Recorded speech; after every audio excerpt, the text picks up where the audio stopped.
This week's video is sponsored by Squarespace.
Well, another stunning honeypot location.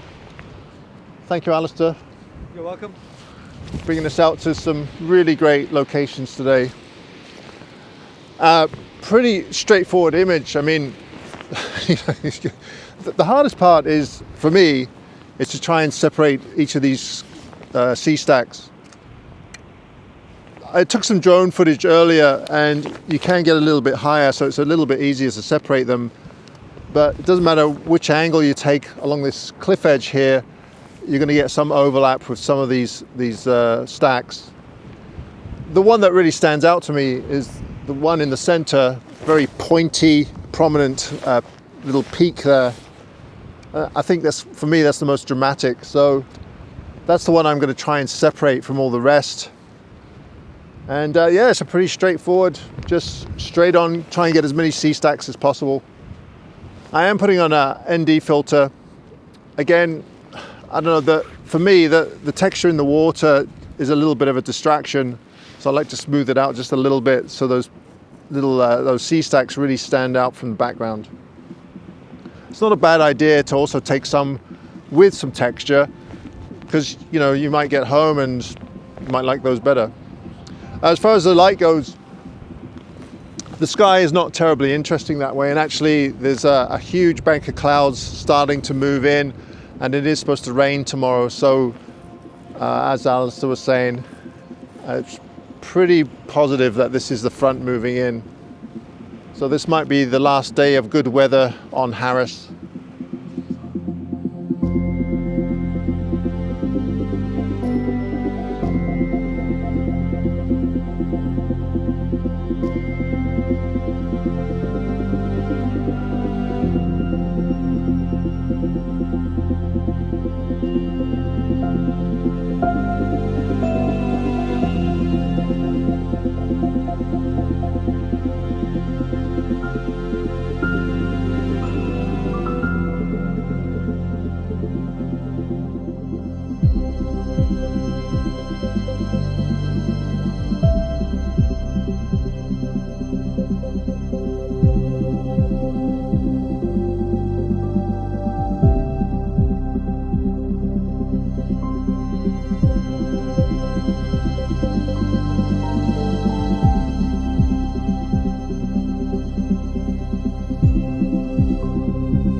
Right, everybody, we've come back to the mainland, and I've ended up at the first location that Paul and I came to about 10 days ago or so, near Loch Marie. And Loch Marie it's quite a bit of water in there right now, and there's lots of roots that are kind of flooded. The water isn't quite as high as last time we were here, but so it's exposing roots that we couldn't see before. They just look absolutely fantastic. However, in the meantime, there is a bit of fall colour still lingering, so I'm concentrating right now on the forest with a 1 to 200mm lens and just pinpointing little areas in the forest to photograph. And I came across this scene right by the trail here. This diagonal tree I quite like, but it's a bit jarring if it's just that going right across the frame. But what's really nice is it has some branches kind of going up and curving up that I'm hoping will pull this composition together. So I've done a vertical, and I've gone up as high as I can before I hit the top of the mountain. So rather than trying to explain it to you, I'll just show you what I have on the back of my camera and kind of give you my thought process. All right, so this is the composition that I'm going after. And what I really love about this, the way that the trees kind of curve over. This one's got a kind of a neat kink in it. And then this tree here also curves over quite nicely. Oops, keep doing that. Curves over nicely. Now this diagonal is a little jarring, but I kind of like that because it adds a bit of, I was going to say tension in there, but it looks a little bit out of place, but I think it will work. Perhaps with a careful bit of dodging and burning so that you're not drawn out of the frame at the side here. Perhaps lighten that or darken it or lighten this section here so that all the attention is on these curved branches on the sides. And I just love the softness in the background there, because the silver birch at this time of year, especially after they've lost their leaves, have a really lovely kind of a pastel-y purple to them. So hopefully that'll come through in the final results.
Once again, I'd like to thank Squarespace for supporting my channel and sponsoring this week's video. One of my favorite features of a Squarespace website is the ability to quickly and efficiently update a gallery or page either from a desktop computer or while on the fly using the Squarespace app from my mobile device. Loading multiple images onto a page is quick and offers the ability to change a design or page quickly and elegantly without any coding knowledge.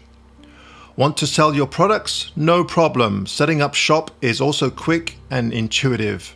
Sound interesting? why not head over to squarespace.com and try it for free? And if you like what you find, use the code AdamGibbs for 10% off your first purchase.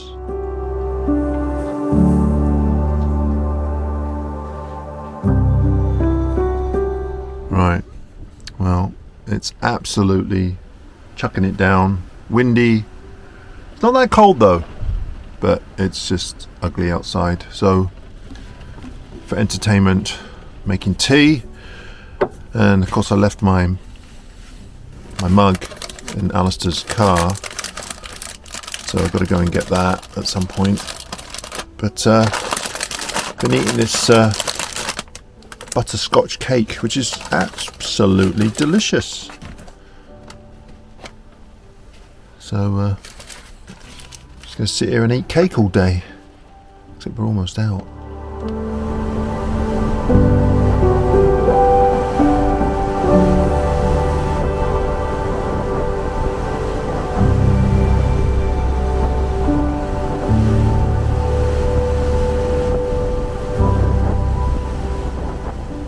It finally stopped raining, so we've kind of explored this area where there's quite a few Scots pine along that raging river there, and in the moorland here there are some individual trees like this one over here that's really quite nice.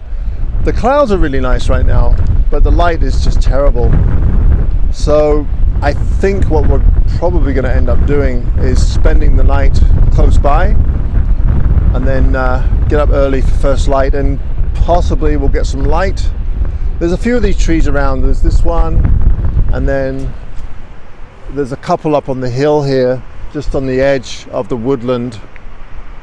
Yeah, if the light was a bit better, I mean, I guess you could do a silhouette. If you got down low with the clouds, that might work.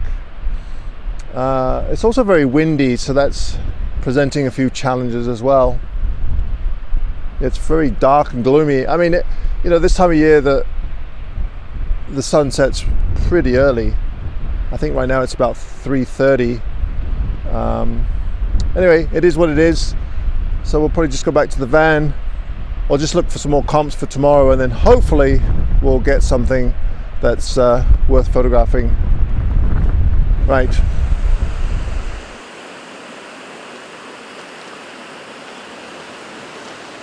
Wow, good morning everybody. Hope you're all doing well.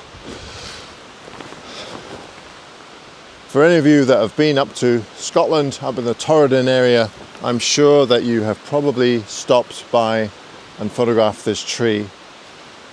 It's pretty obvious, it's right next to the road. And actually Paul and I camped here last night. Actually we were here all day yesterday because it just poured rain all day. More or less just hung out in the van. I took a couple of shots last night when the rain stopped, but it was getting really dark. So I mean it's not raining, but it's still kind of showers come through every now and then. But the light is quite a bit better this morning, so I thought I'd give it another go. It's just a stunning specimen of a Scots pine.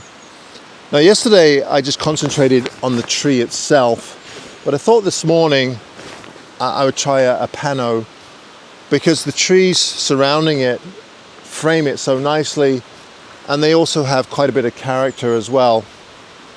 So what I'm more or less doing is just cutting out the immediate foreground, which is this trail or old road with the heather, cutting that out, and also the top of the mountain so we don't get that bright white sky, because that's just distracting.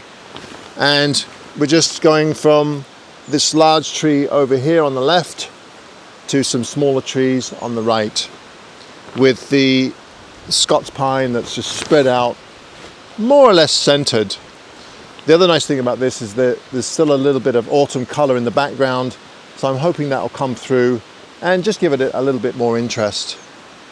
It's a very simple composition, but it's a really nice scene, and yeah, I thought I'd give it a go. So first shot of the day, and hopefully not the last shot of the day.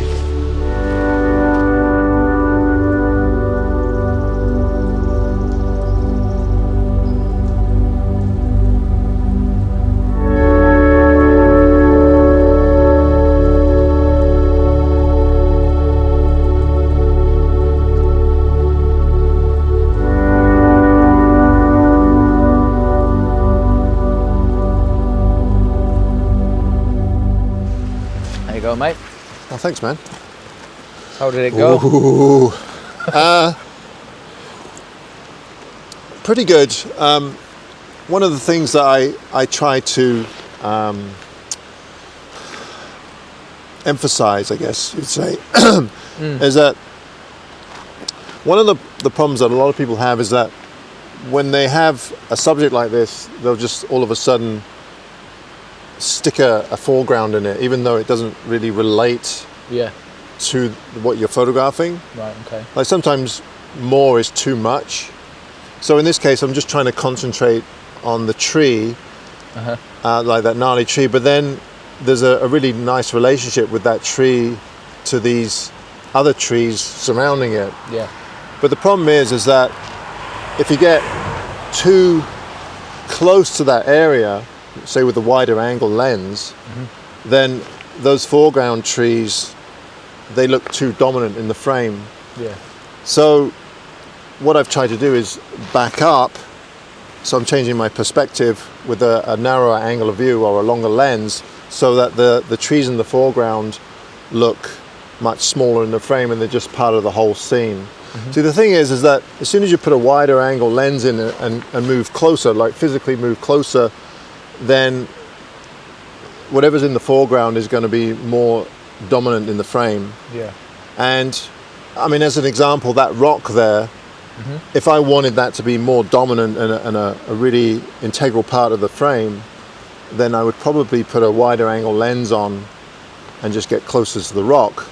Yeah. But some people have a problem with that because they'll instantly just put a foreground in when really the whole star of this scene is that beautiful tree there. So why would you diminish that importance by putting a foreground in? Does that make sense? Yeah, just fill the frame with the tree itself rather than... Yeah, and you know, at first I zoomed in on the tree and that was the most important thing, and then I really liked the Scots pine that are surrounding it, so I've done some panos and just try all different things and different angles of view, and just different perspectives, so you're moving around. Because just sticking on a zoom lens or a wide angle lens from this position doesn't change anything. All you're doing is just zooming in and out. You have to physically move closer or farther away to get that relationship with the foreground and the background and the surrounding area. Yeah.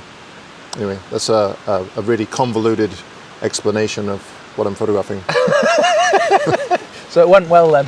Yeah, went pretty good, except the light sucks.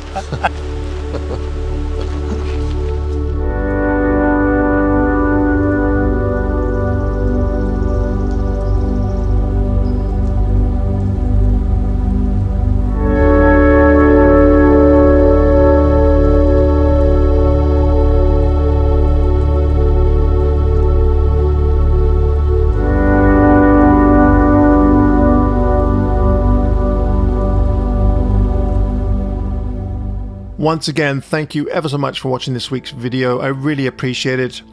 If you can give me a thumbs up, that would be appreciated even more. Now then, for those of you that would like to visit the Isle of Harris and Lewis for yourselves, I am running a tour there with photographers Dean Allen and Paul Thomson on the 19th of November 2022. So if you are interested in that, I'll leave a link down below to Dean's website where you can find out all of the information about that photography tour. Right, I'll leave you now with a few photographs that didn't make it into my vlogs. And once again, thank you ever so much for watching this week's video. Till next time, bye-bye.